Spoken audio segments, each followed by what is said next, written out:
오늘은 아말렉과의 전쟁 승리, 아말렉과의 전쟁 승리이라는 제목으로 말씀을 상고합니다. 이스라엘 백성들이 출애굽을 해서 최초로 이제 전쟁을 하게 됩니다. 그런데 이 전쟁은 대단히 영적 차원에서 중요한 전쟁입니다. 여기 아말렉이라고 하는 족속들이 그 이스라엘을 공격했다고 그랬는데, 르비딤이라는 곳에서 물이 없어서 막 내란이 일어났다가 하나님이 바위를 치라고 해서 거기서 물을 내주셔서 이제 그들이 살아나게 됐어요. 그런데 또 바로 이 아말렉이라는 족속이 쳐들어오는 겁니다. 이 아말렉이 누구냐? 에서의 손자, 에서의 손자가 아말렉인데, 거기서 하나의 민족이 나왔어요. 그렇다면 이스라엘과 형제 국가잖아요. 이스라엘은 야곱의 후손이고 지금 아말렉은 에서의 후손이니까 이제 형제 국가란 말이에요. 그런데 하필이면 애굽에서 겨우 빠져나왔는데 제일 먼저 공격하는 민족이 바로 형제 국가였단 말이에요. 그래서 하나님은 이들을 용서할 수가 없다. 나 여호와가 대대로 그들과 싸우겠다. 이 말은 저주를 선포하신 거예요. 해서는 안 될 짓을 했다는 거예요. 왜 그렇겠어요? 바로 이스라엘을 대적하는 사탄이 붙은 거예요. 그래서 하나님의 선민이었는데 선민에서 이제 그 에서가 제껴지니까 사탄이 에서의 자손들에게 붙어요. 그래서 원수지간이 되게 하는 거예요. 지금도 이스라엘 주변이 전부 아랍 국가잖아요. 아랍이라는 말이 이스마엘 후손들을 지칭하는 말이에요. 이스마엘은 누구예요? 아브라함의 장자잖아요. 이삭은 그 동생이잖아요. 그 형제 국가가 지금도 싸우고 있는 거예요. 왜 그러냐? 사탄이 반대편에 붙으니까 그러는 거예요. 그래서 이 전쟁에서 이스라엘이 이길 수가 없는데 이겨요. 그리고 여기 이 전쟁은 영적 전쟁이라는 것을 보여주고 있다, 그 말이에요. 그래서 하나님이 신명기에 25장 17절에 모세를 통해서 이렇게 말씀을 주셨어요. 아말렉에 대한 미래를. 신명기 25장 17절. 너희는 애굽에서 나오는 길에 아말렉이 내게 행한 일을 기억하라. 곧 그들이 너를 길에서 만나 네가 피곤할 때에 내 뒤에 떨어진 약한 자들을 쳤고 하나님을 두려워하지 아니하였느니라. 그러므로 기업으로 주어 차지하게 하시는 땅에서 내 하나님 여호와께서 사방에 있는 모든 적군으로부터 내게 안식 주실 때 너는 천하에서 아말렉에 대한 기억을 지워버리라. 너는 잊지 말지니라. 이렇게 말씀을 하셨어요. 그러니까 하나님이 아주 아말렉을 미워하신 거예요. 그래서 이제 이 첫 번째 전쟁부터 시작해서 결과적으로 대대로 역사 속에서 계속 아말렉과의 전쟁이 일어나는데 계속 이스라엘이 이겨요. 그리고 끝에 가서 아말렉을 멸절하게 된다는 내용을 이제 성경은 남기고 있어요. 그래서 오늘 이 영적 전쟁의 승리 원리를 살펴봅니다. 첫째, 8절부터 10절 상반절까지는 여호수아 군대의 승리. 모세가 여호수아를 불러서 명령을 내려요. 네가 총 대장이 돼서 이제 장정들 군인을 뽑아서 데리고 나가라. 그래가지고 정식으로 전쟁을 하게 되는데 이 여호수아가 그 군대의 책임자가 됐다는 게 중요해요. 여호수아는 모세의 비서입니다. 그런데 40년간 모세의 뜻을 단 한 번도 어긴 적이 없고 얼마나 신실하게 비서 역할을 했는지 몰라요. 그랬더니 하나님께서도 그를 인정해서 모세가 죽게 되니까 여호수아를 차기 영도자로 하나님 세우시잖아요. 그래서 그가 가나안을 점령하는데 성공을 하고 이스라엘 12지파를 다 땅을 분배해 주잖아요. 그리고 마지막에 백성들에게 너희는 이제 선택해라. 어떤 신을 믿겠냐? 나는 여호와를 믿겠다. 유언하고 죽잖아요. 그 전에 또 그 민수기 14장에 보면 이스라엘 정탐꾼을 각 지파별로 한 명씩 해서 12명이 남북으로 다 한 바퀴 돌아요. 돌아와서는 과연 젖과 꿀이 흐르는 땅입니다. 이거는 12명이 똑같았는데 10명은 우리는 거기에 비하면 메뚜기입니다. 우리가 들어가면은 거인들한테 쳐서 죽습니다. 절대 들어가면 안 됩니다. 반란을 일으켰다고요. 근데 두 사람, 바로 여호수아와 갈렙만 아닙니다. 우리는 하나님이 주신 명령대로 순종만 하면 반드시 이깁니다. 이렇게 말을 했지만 결국 다수결에 의해서 그들이 반역을 하니까 그들이 40일 정탐을 했는데 그 벌로서 40년을 아라비아 반도와 그 광야를 돌아다닌 거예요. 이렇게 해서 이제 간신히 들어갔는데 여기에 숨은 영웅 한결같이 처음부터 끝까지 하자가 없이 하나님의 그 뜻을 받아들이는 사람이 오직 여호수아예요.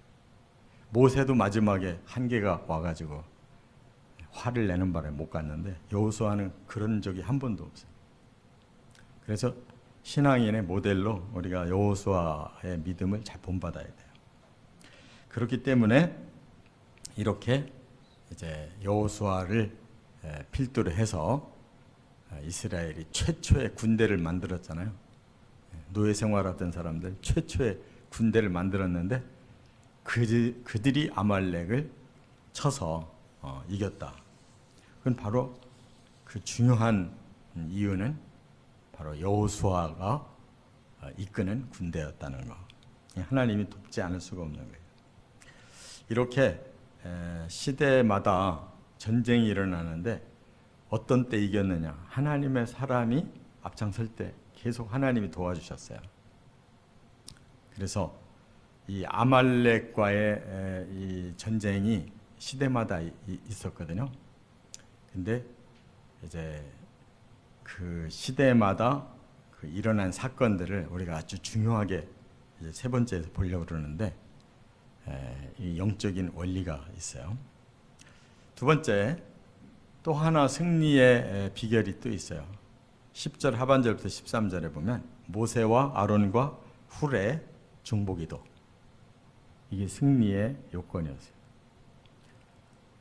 최전방으로는 여호수아의 군대가 나갔지만 뒤에서 산 꼭대기에 올라갔다고 그랬어요. 지금 여기가 이제 시내산이 가까운 곳이에요. 그 호렙산이 가까운 곳인데 한 높은 산에 올라가서 이제 그 밑에서 전쟁하는 광경을 보면서 세 사람이 기도한 거예요. 여기서 이제 모세가 중심이 되는데 옆에 아론과 훌이 붙었다고 그랬어요. 아론은 모세의 형이잖아요. 훌이 누군지를 명확하게는 잘 모르는데 그 누나 미리암의 남편이었을 거다. 매형이었을 거다. 모세의 측근이 형과 매형이 양쪽 손을 붙들고 올려줄 때 이기고 힘들어서 내리면 지는 거예요. 그래서 나중에 바위 위에 모세를 앉혀놓고 그리고 양쪽에서 팔을 이렇게 피게 한 거예요. 그들이 양쪽에서 계속 종을 붙잡고 있었던 거예요. 이게 안 내려가게. 그러니까 모세가 좀 올라가 섰으니까 이제 사람들이 붙잡으면 옆으로 있으니까 힘이 들잖아요. 이렇게 오래 못 있어요. 이렇게 붙잡고 있는 거죠. 그 저녁 때까지 계속 손을 안 내리니까 이스라엘이 이기게 하셨다. 근데 뭐 그 세 사람이 손 들어줬다는 자체가 중요한 게 아니잖아요. 하나님 앞에 헌신의 기도, 중보의 기도, 하나님이 이기게 해야 이깁니다. 믿음으로 끝까지 어려워도 기도하니까 하나님이 그냥 하루 만에 전쟁을 끝장내게 하셨다, 그 말이에요. 이처럼 영적 전쟁은 힘만 가지고 되는 게 아니에요. 힘으로 능으로 안 되는, 오직 하나님이 주시는 신령한 힘으로 가능한 줄 믿습니다. 세 번째가 이제 중요한데 14절부터 16절에 이 전쟁을 딱 끝내고 하나님께서 여호와 니시라는 이름을 주셨어요. 이 전쟁은 여호와 니시다. 뭐예요? 니시라는 말이 여호와의 깃발이라는 뜻이에요. 깃발은 승리했을 때 꽂는 거거든요. 이건 여호와의 승리다. 하나님의 승리래요. 그럼 뭐겠어요? 영적 전쟁에서 바로 아말렉은 사탄의 편에, 이스라엘은 하나님 편에 섰는데 하나님이 바로 이스라엘 편에서 이기게 하셨다는 거예요. 그렇다면 이 진리는 뭐냐? 하나님은 항상 사탄에게 이긴다는 거예요. 이 세상의 구원은 사탄을 하나님이 이겨야 우리를 구원하시는 거예요. 그렇기 때문에 우리가 하나님의 편에 서서 여호수아처럼 순종하고 모세처럼 기도하는 이런 하나님의 백성들을 하나님께서 힘주셔서 이기게 하신다는 거예요. 그런데 여기 보니까 이 전쟁을 책에 기록하여 대대로 기념하라 그랬어요. 그래서 여기 지금 출애굽기 여기 17장에 이 기록된 거라고, 하나님이 기록해 놓으라고 그랬어요. 아말렉과의 전쟁을. 왜? 이거는 하나님의 중요한 영적 전쟁의 원리라는 거예요. 하나님은 사탄 짓 하는 자 절대 용서하지 않는다. 반드시 사탄을 이기게 해서 거기서 하나님의 백성을 반드시 구원시킨다. 이게 구원론의 핵심 페이지예요. 그래서 여호와 니시를 언약하신 하나님께서 그렇게 대대로 하나님이 아말렉과 싸우겠다고 하신 대로 이제 역사 속에서 계속 아말렉을 쳐요, 이스라엘이. 제일 먼저 바로 사사기 6장에 보면 기드온 사사가 일어나서 이 아말렉 사람들이 쳐들어와서 이스라엘을 괴롭히니까 기드온이 나가서 그들을 쳐서 멸해요. 그게 이제 두 번째 승리를 거두죠. 그 다음에 사울 시대에도 사울이 이제 왕이 돼서 그 사탄짓하는 아말렉과 싸워서 이기게 되는데 사무엘상 14장 15장에 나오죠. 그때 사울이 실수를 해요. 그 아말렉의 왕이 아각이라는 왕이거든. 그 사람을 살려줘요. 그래서 사울이 거기서 버림받는 거예요. 하나님의 원수를 살려놔서. 왜? 물질을 보고. 아주 중요한 사건인 거예요. 그러나 다윗은 사무엘상 27장, 30장, 사무엘하 8장에서 바로 아말렉을 계속 쳐요. 하나님의 뜻을 이루어드린다고요. 그러니까 다윗이 쓰임받는 거예요. 그리고 시편에 보면 여호와의 대적자의 민족이 쭉 소개돼요. 그러니까 하나님이 용서 못할 민족이 있어요. 끝까지 대적하는 자들의 명단이 쭉 거기에 아말렉이 들어있어요. 그리고 역대상 4장에도 보면 바로 아말렉이 살던 곳을 이스라엘 백성들이 몰아내고 거기서 이스라엘 백성들이 차지했다라는 구절이 나오고, 끝으로는 에스더서에 나와요. 에스더서에 보면 모르드게는 이제 하나님의 편에 서서 에스더를 여왕 만들어서 하나님 백성을 구원하잖아요. 근데 그 하나님 백성을 죽이려고 했던 자가 하만이라는 자인데 그가 바로 아각의 후손이에요. 아각의 후손. 그러니까 마지막 영적 전쟁이 바로 모르드게 시대. 그러니까 그때가 이제 페르시아 시대란 말이에요. 그래서 그 하만이 이스라엘 백성들 죽이는 날짜가 정해졌어요. 그래서 모르드게와 에스더와 백성들이 기도하잖아요. 그리고 에스더가 죽으면 죽으리라 하고 왕에게 나가서 하만을 고발하잖아요.